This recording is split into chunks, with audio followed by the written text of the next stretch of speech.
और अब देखिए कि थोड़ी देर में सुखोई लैंड करेगा, वो तस्वीरें भी आप देखेंगे। फिलहाल तो ये सीधी तस्वीरें आप देख रहे हैं राजमार्ग पर, कैसे वायुसेना की ताकत को बढ़ते हुए, वायुसेना के इस बेहतरीन प्रदर्शन से जो जज्बा है उसे बढ़ते हुए, ताकत को बढ़ते हुए देखना, ये अपने आप में अद्भुत है आप इसे कहिए, क्योंकि इसके मायने समझिए। ये तस्वीरें बहुत खास हैं। मेरे सहयोगी कृष्ण मोहन मिश्रा जो इस वक्त वहां पर मौजूद हैं, उन्हीं के जरिए ये तस्वीरें हम आप तक पहुंचा रहे हैं। कृष्ण मोहन मिश्रा, अभी जो हम तस्वीरों में देख रहे हैं जिस विमान को, उसके बारे में बताइए, और अभी वहां पर और क्या रह गया है, क्या और होने वाला है? देखिए, C-130J सुपर हरक्यूलिस यहाँ पर लैंड कर चुका है जी। उससे वायुसेना अध्यक्ष, रक्षा मंत्री और सड़क परिवहन मंत्री तीनों ही यहाँ पर आ चुके हैं। अब आपके सामने सुखोई 30 एयरक्राफ्ट, फाइटर एयरक्राफ्ट आ रहा है। आप जानते हैं भारतीय वायुसेना में इसमें सबसे ज़्यादा तादाद सुखोई 30 एयरक्राफ्ट की है। ये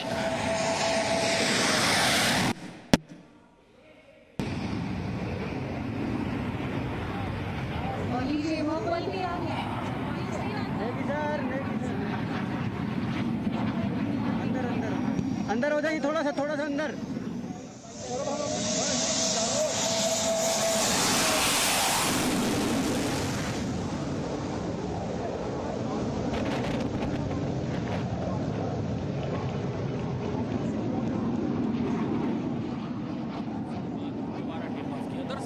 टचडाउन करना एक तरह से एक सांकेतिक एक जेस्चर होता है, जिससे ये पता लगता है कि इस एयर स्ट्रिप पर, इस लैंडिंग बेस पर लैंड किया जा सकता है। तो अभी Sukhoi 30 MKI aircraft fighter jet ने इस एडवांस लैंडिंग फील्ड को पर टचडाउन किया और उसके बाद दोबारा टेक ऑफ कर गया। तो यानी C-130J super Hercules transport aircraft यहाँ पर लैंड कर चुका है और सुखोई 30 MKI ने अभी यहाँ पर टच डाउन किया है। अभी सुखोई 30 MKI फाइटर जेट के बाद जगुआर्स की भी यहाँ पर इसी तरह से लैंडिंग होने वाली है। जगुआर भी भारतीय वायुसेना का एक डीप पेनिट्रेटिंग एयरक्राफ्ट कहलाता है। 70 के दशक में खरीदा गया था और उस समय बहुत खास बात यह है कि उस समय सिर्फ यही एक एयरक्राफ्ट था जिसको ये माना गया था कि ये न्यूक्लियर हथियार ले जाने में सक्षम है, न्यूक्लियर हमला करने में सक्षम है। ब्रिटेन से ख़रीदा गया था। बहुत शानदार बॉम्बर और स्ट्रैटेजिक बॉम्बर, बहुत अंदर तक दुश्मन के इलाके में जाकर हमला करने की क्षमता रखता है। जगुआर की अब यहाँ पर लैंडिंग होने वाली है। यानी ट्रांसपोर्ट एयरक्राफ्ट की लैंडिंग के बाद अब फाइटर जेट्स की यहाँ पर लैंडिंग शुरू हो चुकी है। जी, और एक के बाद एक वो तस्वीरें हम देखेंगे और आपके जरिए हम चाहेंगे कि भी पूरा विश्लेषण आप बताते रहें हमारे दर्शकों को। कृष्ण मोहन मिश्रा, आपसे मेरा सवाल था ब्रेक से पहले कि जो कंडीशन होती है ऐसी इमरजेंसी लैंडिंग की और अभी जो ये अभ्यास किया गया है, मैं चाहती हूँ इसके बारे में एक बार आप फिर से बताएं, इसकी जो टेक्निकलिटीज हैं उन्हें समझाएं। देखिए, कोई भी एयरबेस जो होता है वो एक डेजिग्नेटेड टारगेट होता है, यानी हर एयरबेस के बारे में दुश्मन को पता होता है, उसके कोऑर्डिनेट्स पता होते हैं, उसकी कैपेबिलिटीज़ पता होती हैं, वहाँ पर कौन से एयरक्राफ्ट हैं, इनके बारे में भी एक अक्सर एक हल्का सा अंदाज़ा रहता है।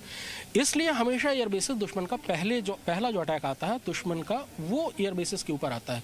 कोई भी लड़ाई जब शुरू होती है आज के तारीख में, पुराने ज़माने में ये रोल आर्टिलरी या तोपखाना अदा करता था कि लड़ाई से पहले, मतलब लड़ाई की शुरुआत में तोपखाना सॉफ्टनिंग ऑफ द टारगेट कहलाता है, यानी दुश्मन को कमज़ोर करने के लिए उस पर लगातार बमबारी अब वो एयरफोर्स करती है। 1971 की लड़ाई में 3 दिसंबर को सबसे पहले पाकिस्तान ने भारत के एयरबेसेस पर हमला किया था। कश्मीर में अवंतीपुरा से लेकर पूरे पंजाब के, राजस्थान के जहाँ पर मैं खड़ा हूँ उससे बहुत करीब उत्तरलाई है, नाल है, जैसलमेर है, जोधपुर है, बाड़मेर है, इन सारे एयरबेसेस पर हमले किए थे। ऐसी स्थिति में अगर रनवे क्षतिग्रस्त हो गया तो फिर एयर ऑपरेशंस रुक जाएंगे। इसलिए हमेशा दूसरी जगहों, एक वैकल्पिक जगहों की व्यवस्था रहती है कि जहां से एयर ऑपरेशंस को जारी रखा जा सके। यही इनका सबसे बड़ा सामरिक महत्व होता है।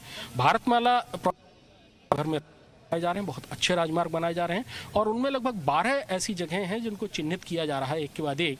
जाहिर है कि वो सारी की सारी जांची परखी हुई जगहें जो रणनीतिक रूप से स्ट्रैटेजिकली बड़ी महत्वपूर्ण हैं और उन जगहों पर इस तरह से इमरजेंसी लैंडिंग फील्ड्स तैयार किए जा रहे हैं।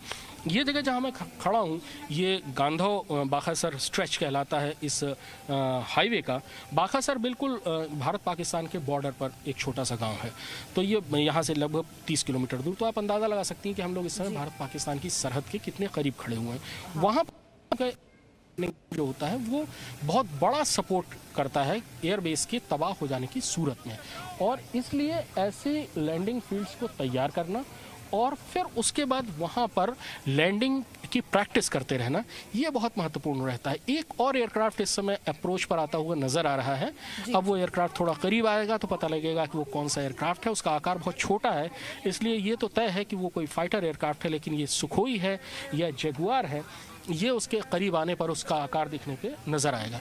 फाइटर एयरक्राफ्ट बहुत छोटे होते हैं। ट्रांसपोर्ट एयरक्राफ्ट को उतरने के लिए एक बड़ी जगह, ये स्ट्रेच है, ये 5 किलोमीटर का है लगभग, और 5 किलोमीटर का स्ट्रेच है और 3.5 किलोमीटर का ये लैंडिंग स्पेस है। तो यहाँ पर ट्रांसपोर्ट एयरक्राफ्ट भी उतारे जा सकते हैं और यहाँ पर फाइटर जेट्स भी उतारे जा सकते हैं। फाइटर जेट्स हमेशा हमला करने की सबसे पहली चीज़ होती हैं, और ये ट्रांसपोर्ट एयरक्राफ्ट के ज़रिए अपनी जो सेनाएं हैं उनको सपोर्ट किया जाता है, अपनी सेनाओं को सप्लाई पहुंचाई जाती है, उनको जाते हैं और उनको लड़ाई के लिए तैयार किया जाता है। ये अलग अलग ज़रूरत होती है। ये भी सुखोई 30 एयरक्राफ्ट है, सुखोई 30 फाइटर एयरक्राफ्ट है ये, जो कि अब अप्रोच पर आ रहा है और ये टच डाउन करने के लिए पूरी तौर पर तैयार है। सामने सुखोई 30 एयरक्राफ्ट नज़र आ रहा है, जो कि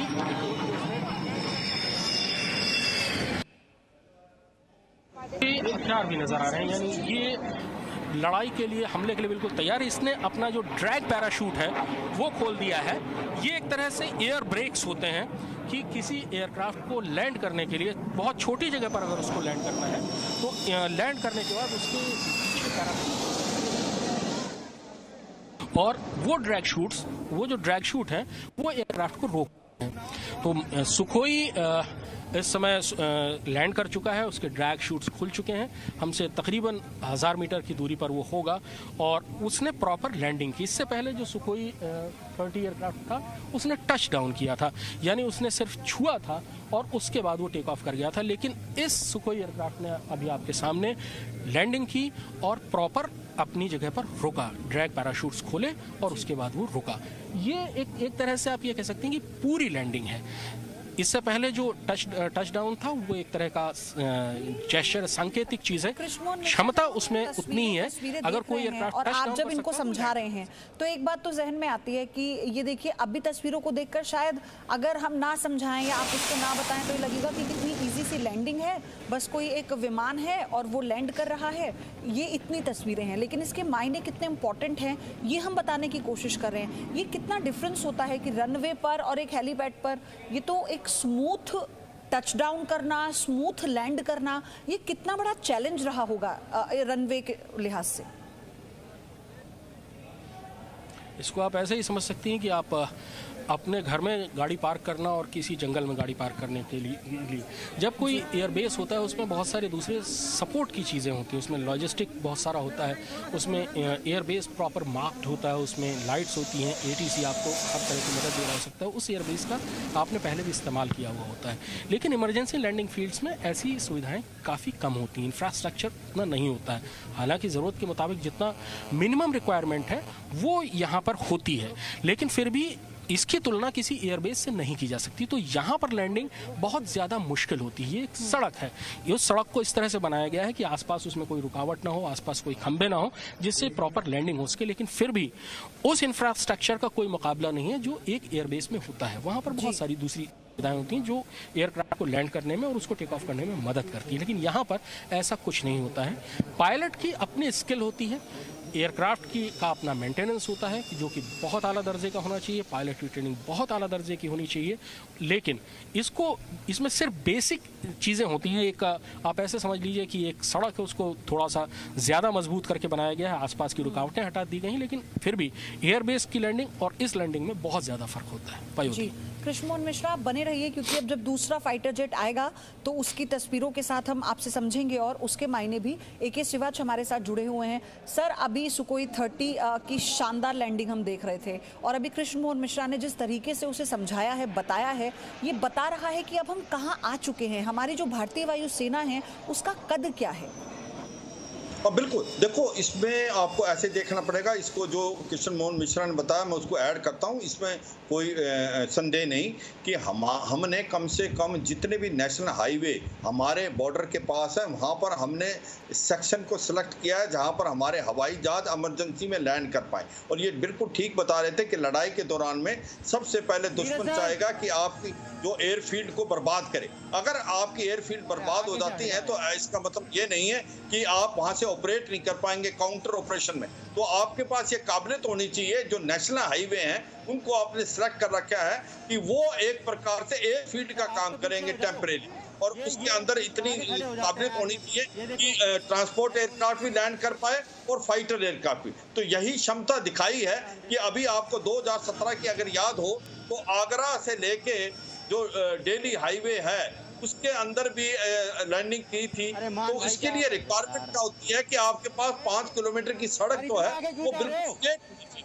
उसके अंदर रीइंफोर्स जो करके उसको बनाया जाए, उसके चारों तरफ पेड़ पौधे ना हो तो रुकावट को भी दूर करके ये एरिया आप सिलेक्ट करते हो। पूरे इंडिया में कम से कम हमने करे हैं।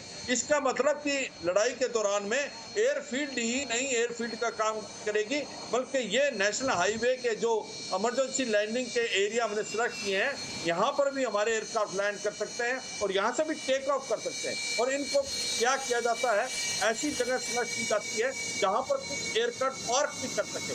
तो ये एक बहुत ही स्ट्रेटेजिकली और टेक्निकली बड़ा इंपॉर्टेंट है और मुझे लगता है भारत की एयरफोर्स ने ये जो किया है, और भारत के जो अभी एक ये डिफेंस प्लान कोई अकेला मिनिस्ट्री ऑफ डिफेंस नहीं करती, इसके साथ रोड एंड ट्रांसपोर्ट जो है, जैसे मिस्टर गडकरी भी साथ में गए हुए हैं राजनाथ सिंह से, ये आपस में कोऑर्डिनेशन चाहिए, क्योंकि कोई सड़क ऐसी नहीं बनेगी जो 5 किलोमीटर तक बिल्कुल स्ट्रेट हो। उसको बढ़ाया जाता है, उसको देखा जाता है कि ऐसा बढ़ाया जाए कि लड़ाई और इमरजेंसी में वो एयरफील्ड का काम करे। वो एक प्रकार चलती फिरती एयरफील्ड है और उसके अंदर ये मैं मानता हूं कि काबिलियत ज़्यादा चाहिए पायलट को लैंड करने के लिए, मगर वो प्रैक्टिस कर लेते हैं और ये एक प्रकार से हमारे को स्ट्रेटेजिक और टेक्टिकल एडवांस देता लड़ाई के दौरान में।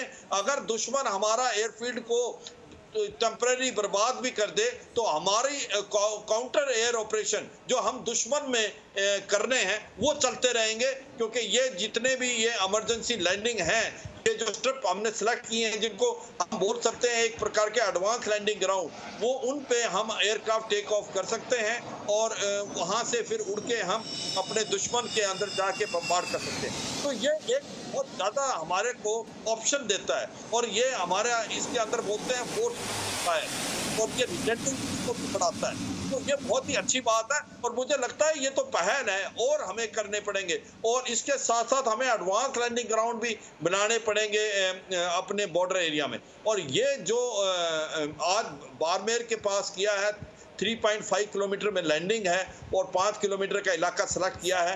ये मुझे लगता है एक और फाइटर जेट की लैंडिंग की तस्वीरें इस वक्त आ रही। कृष्ण मोहन मिश्रा, मैं आपके पास आ रही हूँ।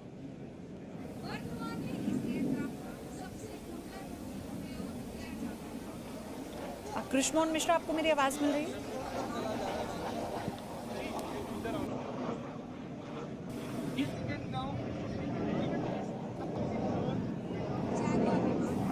अब एक और फाइटर जेट की अयोध्या, आपको मेरी आवाज सुनाई दे रही है? जैगुआर की, जी बिल्कुल, बताइए। कृष्ण मोहन मिश्रा, आप ही के पास आ रहे हैं, बताइए। अभी 2 जैगुआर फाइटर एयरक्राफ्ट ने इस इमरजेंसी स्लो रन किया, यानी धीमी रफ्तार में उसके ऊपर से गुजरे और उसके बाद वो अलग होकर एक उन्होंने लूप काटा है। यानी अब जो लैंडिंग होगी वो जैगुआर फाइटर एयरक्राफ्ट्स की होगी। जैगुआर फाइटर एयरक्राफ्ट भारतीय वायुसेना का बहुत भरोसेमंद एयरक्राफ्ट है। 70 के दशक में इसको इंग्लैंड से ख़रीदा गया था और उस समय ये सबसे ज़्यादा डीप पेनिट्रेशन वाला एयरक्राफ्ट माना जाता था। पुराने ज़माने में जैसे MiG-21 एयर इंटरसेप्टर के तौर पर इस्तेमाल होता था, यानी अगर दुश्मन का कोई एयरक्राफ्ट हमला करने के लिए आ गया है तो उसको रोकने के लिए, आसमान में उसको रोकने के लिए, तबाह करने के लिए MiG-21 का इस्तेमाल किया जाता था। जैगुआर एक डीप पेनिट्रेटिंग एयरक्राफ्ट था कि जो कि दुश्मन के इलाके में बहुत अंदर तक घुसकर बमबारी कर सकता था इसको उस समय भारतीय वायुसेना का इकलौता ऐसा एयरक्राफ्ट था जिसके जरिए न्यूक्लियर हथियार दुश्मन के ऊपर फेंके जा सकते थे, न्यूक्लियर हथियार चलाए जा सकते थे। इस समय अप्रोच पर जगुआर एक आता हुआ नजर आ रहा है और मेरा ख्याल है इस बार अभी वो स्लो रन किया था, अब वो टच डाउन करेगा। नीचे आ रहा है जगुआर एयरक्राफ्ट इस समय ये उसने टच डाउन किया, बहुत ही स्मूथ टच डाउन है और उसके बाद जगुआर सामने से गुजरता हुआ नजर आ रहा है।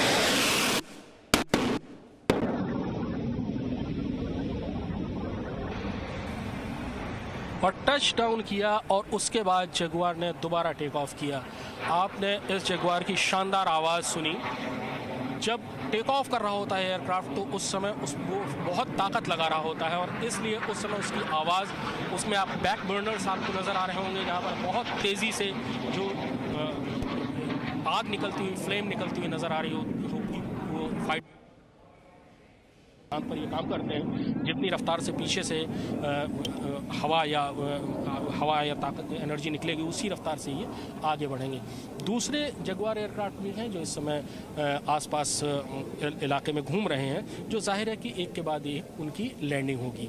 एक जगुआर एयरक्राफ्ट ने अभी टच डाउन किया और उसके बाद दोबारा टेक ऑफ किया। इससे पहले आप C-130J सुपर हरकुलिस को आपने यहाँ लैंड करते हुए देखा, एक सुखोई 30 MKI को आपने टच डाउन करते हुए देखा और दूसरे सुखोई MKI को आपने ड्रैग शूट्स के जरिए, पैराशूट्स के जरिए लैंडिंग करने के बाद पैराशूट्स के जरिए रुकते हुए देखा बहुत थोड़ी सी जगह में।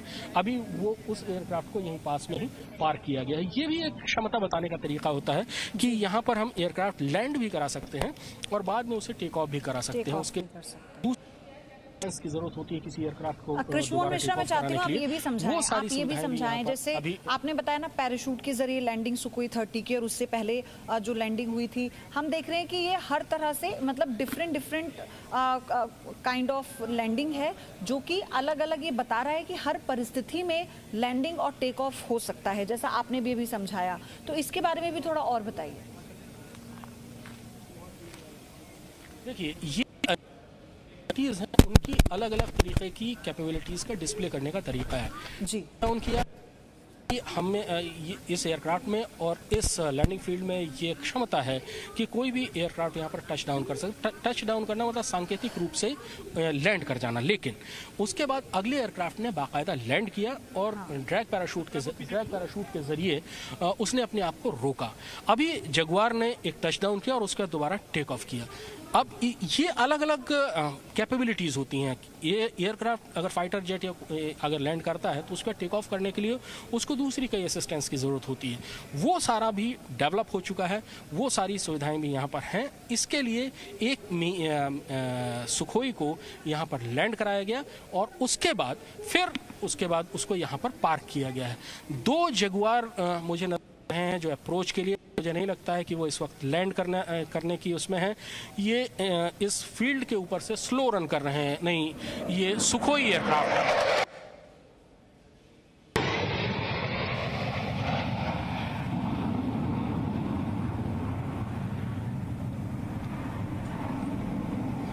दो सुखोई MKI ने अभी रनवे के ऊपर से एक स्लो रन किया और उसके बाद से वो पील ऑफ करके दोनों एक साइड चले गए, दूसरी साइड चले गए। दरअसल किसी भी एयरक्राफ्ट को जब आप आसमान में फाइटर जेट को उड़ते हुए देखती हैं तो आप ये देखती हैं कि वो अलग अलग तरीके से कलाबाजियाँ खा रहा होता है। दरअसल उसकी हर कलाबाजी जो है वो लड़ाई के मैदान में का एक दांव पेच होती है। कोई भी फाइटर जेट सिर्फ तभी दुश्मन को नुकसान पहुंचा सकता है जब वो दुश्मन के पीछे हो। यानी अगर दुश्मन आपके फाइटर जेट के पीछे है तो इसका मतलब है कि आप हिट होंगे, दुश्मन नहीं। इसलिए जो भी फाइटर पायलट्स होते हैं वो आपने देखा होगा कि बहुत तरीके की कलाबाजियां खाते हैं। वो दरअसल दांव पेच होते हैं लड़ाई के कि हर स्थिति में हो सकता है कि ऐसी नौबत आए, डॉग फाइट कहते हैं उसे, कि आसमान में हवाई जहाज़ों की भिड़ंत हो रही हो और उस समय अगर आपके पीछे कोई फाइटर जेट दुश्मन का है तो उस समय जो भी पायलट होगा वो कोशिश करेगा कि किसी तरह वो दुश्मन के पीछे आ जाए और उस समय वो हवा में तरह तरह के मनूवर्स करेगा जिससे किसी भी तरह से वो पीछे आ जाए और दुश्मन के एयरक्राफ्ट को निशाना बना सके। अगर दुश्मन का एयरक्राफ्ट पीछे है तो जाहिर है कि आप दुश्मन के निशाने पर हैं और दुश्मन आपको कभी भी नीचे गिरा देगा। तो ये जो भी चीज़ें होती हैं ये हमेशा किसी न किसी तरीके की एक लड़ाई की तैयारी होती है, लड़ाई के दांव पेच होते हैं। अगर स्लो रन है, स्लो रन आमतौर पर रनवे के ऊपर से किया जाता है कि अगर आपने दुश्मन के एक एयरबेस पर अटैक किया, उसका रनवे तबाह किया, तो उसके बाद अगला एक स्लो रन होता है कि आप ये देख सकें कि आखिरकार रनवे को कितना डैमेज किया है, रनवे को दोबारा बनाने में दुश्मन को कितना वक्त लगेगा, या उस रनवे पर दोबारा हमला करने की ज़रूरत है, और अगर दोबारा हमला करने की ज़रूरत है तो किस ताकत से हमला करने की ज़रूरत हो। तो ये जो स्लो रन है वो भी दरअसल लड़ाई का एक छोटा सा दांव पे, लड़ाई का एक छोटा सा दांव होता है। एक और है, काफ़ी दूर है, इस समय ये कहना मुश्किल है कि ये सुखोई है या जगुआर है, पर इसने अपनी लाइट्स जला रखी हैं और शायद ये लैंड करने की तैयारी में है। अरे हट जाओ भाई, फोन में जरूरी नहीं है भाई।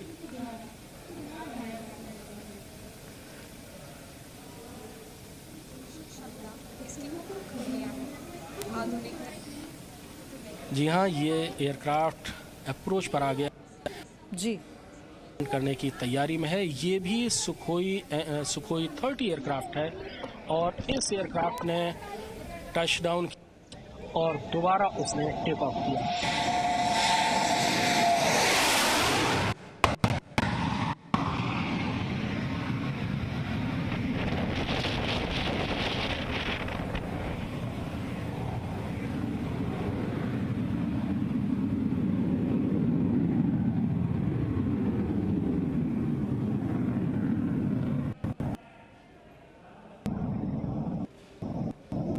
बहुत खूबसूरत लगता है देखने में जी। 30 जैसा क्राफ्ट की जो कि बहुत ही एडवांस है, और वो जब एक शानदार तरीके से, एक बिल्कुल संतुलित तरीके से टच डाउन करता है और दोबारा जब वो टेक ऑफ करता है पूरी ताकत से, जब वो गरज टेक ऑफ कर रहा होता है, उस समय एक बहुत ही अच्छा दृश्य होता है देखने के लिए। आसमान भी साफ है इस समय, तो इसलिए काफ़ी दूर तक एयरक्राफ्ट नज़र आ रहे हैं। ये भी एक सौभाग्य की बात है। अगर बादल हों ज़्यादा तो फिर एयरक्राफ्ट, फाइटर एयरक्राफ्ट बहुत तेज़ रफ्तार से पलक झपकती आंखों से ओझल हो जाता है, ना उसको कैमरा पकड़ पाता है और ना ही वो नज़रों से दिखाई देता है। लेकिन आज चूँकि आसमान साफ़ है, काफ़ी हद तक साफ़ है, इसलिए एयरक्राफ्ट काफ़ी दूर तक दिखाई दे रहे हैं। जब अप्रोच पर आते हैं तब भी काफ़ी दूर से दिखाई देते हैं, और टेक ऑफ करने के बाद भी काफ़ी देर तक एयरक्राफ्ट दिखाई देते रहते हैं। इस समय चारों तरफ जगुआर और सुखोई 30 एयरक्राफ्ट जो अप्रोच पर आने वाले हैं या जो अप्रोच पर आ चुके हैं, वो अलग अलग जगह पर मनूवर कर रहे हैं। लगातार आपको भी आवाज़ें सुनाई दे रही होंगी।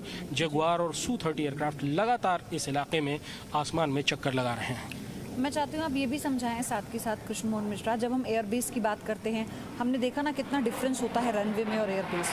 जब एयरबेस तबाह हो जाता है, हमारे पास वो समय नहीं होता, उसकी मरम्मत का जो समय है वो एक तरह से नामुमकिन है उस टाइम पर। इसलिए रनवे पर इमरजेंसी लैंडिंग, और इसलिए क्योंकि ये उस एयरबेस की तुलना में जल्दी रिपेयर हो जाता है।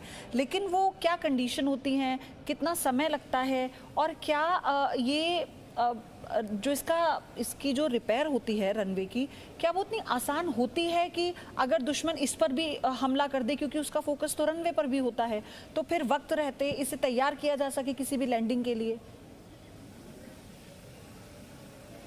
बहुत मशहूर वाक़या है। सरगोधा एयरबेस पाकिस्तान का बहुत मशहूर एयरबेस है, बहुत ताकतवर एयरबेस है। 71 की लड़ाई में उस पर इतने बार अटैक किए थे भारतीय वायुसेना ने कि वो बनाते थे और उसके बाद दूसरे दिन भारतीय वायुसेना उसको फिर से तबाह कर देती थी। आजकल तो ख़ास तौर पर रनवे के लिए बहुत अच्छे स्मार्ट बॉम्ब्स हैं, स्मार्ट वेपन्स हैं कि जो कि रनवे को ही निशाना बनाते हैं। उनमें ऐसे ऐसे भी बॉम्ब्स हैं कि जो एक रनवे पर गिरने के बाद वो फैल जाएंगे और एक्टिव नहीं होंगे, वो एक टाइम लैप्स के बाद एक्टिव होंगे, कुछ घंटों बाद एक्टिव होंगे या अगले दिन एक्टिव होंगे। तो ऐसी स्थिति में दुश्मन को उन सारे बॉम्ब्स को कलेक्ट करना पड़ेगा दोबारा एयर ऑपरेशंस करने से पहले। रनवे के ऊपर अगर हमला किया जाता है तो रनवे में बड़े बड़े गड्ढे कर दिए जाते हैं, क्रेटर्स कर दिए जाते हैं, और फिर उनको दोबारा भरा जाता है और दोबारा उनको काम करने के लिए तैयार किया जाता है। लेकिन ये एक लड़ाई के मैदान में कि जब आपको हर वक्त एयर ऑपरेशंस की ज़रूरत है, अगर आपका एयरबेस तबाह हो गया तो एक तरह से आपके एयर ऑपरेशंस की कमर टूट जाती है, और किसी भी देश की हार या जीत का फैसला बहुत हद तक जो शुरुआती वेव होती है एयर अटैक्स की, उस पर वो निर्भर करता है। आपको याद होगा करगिल की लड़ाई में जो पाकिस्तानी घुसपैठिए बैठे हुए थे करगिल की ऊंचाइयों पर, उसमें टाइगर हिल पर जो मशहूर हमला किया था मिराज 2000 ने, उसी ने टाइगर हिल में भारतीय सेना की फतह तय की थी। मुंथोटाला एक दूसरी जगह है बटालिक में, जहाँ पर उनका बहुत बड़ा सप्लाई बेस था घुसपैठियों का, जो पाकिस्तानी सेना और आतंकवादियों का एक समूह था, उसको भी भारतीय वायुसेना ने तबाह किया था। उससे उनका हौसला और लड़ने की ताकत दोनों ही खत्म हो गई थी। तो एयर ऑपरेशंस के लिए एयर बेसिस बहुत इंपॉर्टेंट हैं और एयर बेसिस को सुरक्षित रखना सबसे महत्वपूर्ण है। लेकिन एयर बेस तबाह किए जाएंगे, उन पर खतरा होगा, ये बात भी लगभग तय होती है। इसलिए ऐसे इमरजेंसी लैंडिंग फील्ड की बहुत ज़्यादा ज़रूरत होती है। पयोधी, ये कार्यक्रम लैंडिंग का अब यहाँ खत्म हो गया है। मुझे बताया गया है कि सुखोई और जगुआर की लैंडिंग के बाद अब ये कार्यक्रम लैंडिंग का जो है वो खत्म हो रहा है और अब यहाँ से ये आप मान सकते हैं कि ये इमरजेंसी लैंडिंग फील्ड आज से देश को समर्पित कर दी गई है और ये एक बहुत बड़ा एसेट है। जैसे मैंने बताया कि बाखासर गांव जो भारतीय सीमा का आखिरी गांव है, वो 30 किलोमीटर यहाँ से सिर्फ दूर है, तो सीमा के बहुत करीब है ये। और इसीलिए इन तस्वीरों के साथ हमें एक छोटे से ब्रेक के लिए रुकना है। और जिस तरह से आपने पूरी एक डिटेल समझाई है दर्शकों को, वो बहुत ही बेहतरीन तरीके से तस्वीरों का जो वर्णन हो गया, तो हम पूरी उम्मीद करते हैं कि हमारे दर्शक इसे समझ भी पाए होंगे। मैं फौरन लौटूंगी आपके पास एक छोटे से ब्रेक के बाद, फिर आगे का जो भी कार्यक्रम होगा आपसे अपडेट लेंगे।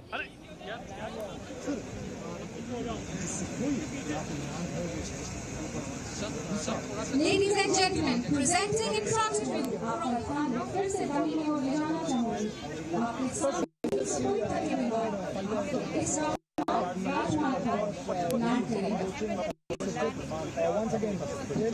Ladies and gentlemen, at this juncture, may I request all of you not to move. Presenting V News app, available on Google Play and App Store. Download it now.